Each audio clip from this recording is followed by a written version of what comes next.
చాలా మెచ్చుకోదగింది. ఎందుకంటే నేను కష్టపడతాను, సగం ఇంగ్లీషు సగం తెలుగు అన్నీ కలగా గురించి చేసి మాట్లాడతాను.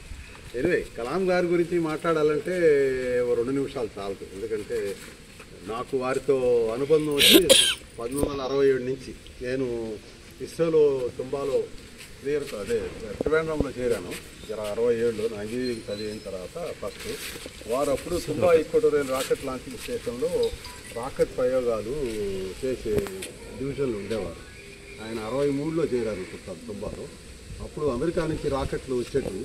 అప్పుడే కొత్తగా సారాభాయ్ గారు అక్కడ సైంటిఫిక్ ఎక్స్పెరిమెంట్స్, ఎందుకంటే తుంబా ఎందుకు సెలెక్ట్ చేసుకున్నారంటే అక్కడ మ్యాగ్నెటిక్ ఈక్వేటర్ దగ్గర, చాలా దగ్గర. సో అప్పర్ అట్మాస్ఫియర్ రీసెర్చ్కి చాలా అనుకూల ప్రదేశం అని చెప్పి అప్పుడు కొలాబరేషన్ విత్ అమెరికా, రష్యా ఈ దేశాలతో కొలాబరేట్ చేసి అక్కడ రాకెట్ ప్రయోగ కేంద్రాన్ని ఉపయోగించారన్నమాట. అప్పుడు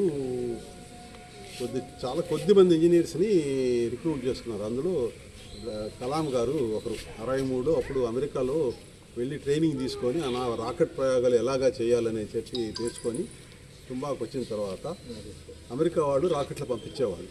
నైకీ అపాచ్ అని రాకెట్ పంపించేవారు. తర్వాత ఎక్స్పెరిమెంట్స్ వచ్చి పలు దేశాల నుంచి వచ్చేవాళ్ళు. మన ఇండియా సైంటిస్ట్ వచ్చేవాళ్ళు, అమెరికా సైంటిస్ట్ వచ్చేవాళ్ళు, జపనీస్ సైంటిస్ట్ వచ్చేవారు. వాళ్ళు ఇన్స్ట్రుమెంట్ తీసుకొచ్చేవాళ్ళు ఆ రాకెట్ ప్రయోగానికి. అవన్నీ వీరి ఆధ్వర్యంలో అవన్నీ అసెంబుల్ చేసి రాకెట్ ప్రయోగాలు చేసేవారు. అది అప్పుడు నేను చేయనప్పుడు 67లో. నేను వచ్చి space science and technology centre అని మన భారతదేశమే సొంత టెక్నాలజీ డెవలప్ చేయాలి రాకెట్లని ఇప్పుడు సారాభాయ్ గారు ఒక కొత్త సెంటర్ని ఎస్టాబ్లిష్ చేశారు, స్పేస్ సైన్స్ అండ్ టెక్నాలజీ సెంటర్ని. సో దాంట్లో ఇంజనీర్గా నేను జాయిన్ అయ్యాను. అప్పుడు 67లో మనం సొంతంగా రాకెట్లు ఏమి లేవు ఇండియాలో. అమెరికా నుంచి కానీ చెప్పి లాంచ్ చేసేవాళ్ళు. సో చిన్న రాకెట్ అంత 3 అంగుళాలు 75 మిల్లీమీటర్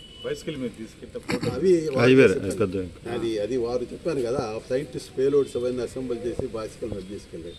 నేను చెప్పేది అంటే మేము స్టార్ట్ చేసింది అప్పుడు అమెరికా వాళ్ళు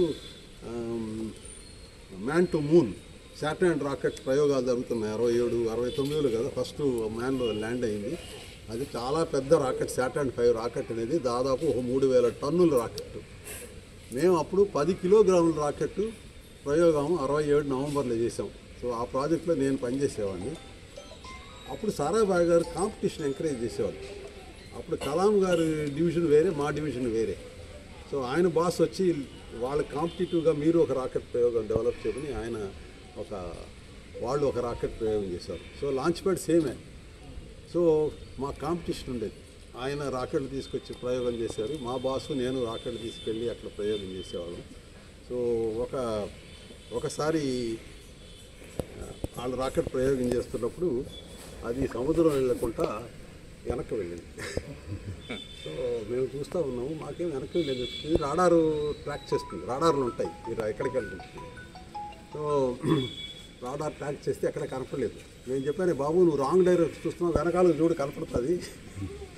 అప్పుడు ఇంజనీరింగ్ కాలేజ్ ఒక 4 కిలోమీటర్ల దూరం వెళ్ళి రాకెట్ పడింది. అంటే ఇవన్నీ మనం అప్పుడు నేర్చుకుంటున్నాం రాకెట్ ప్రయోగాలు. ఆ రోజుల్లో అప్పుడే కొత్తగా నేర్చుకోవటం.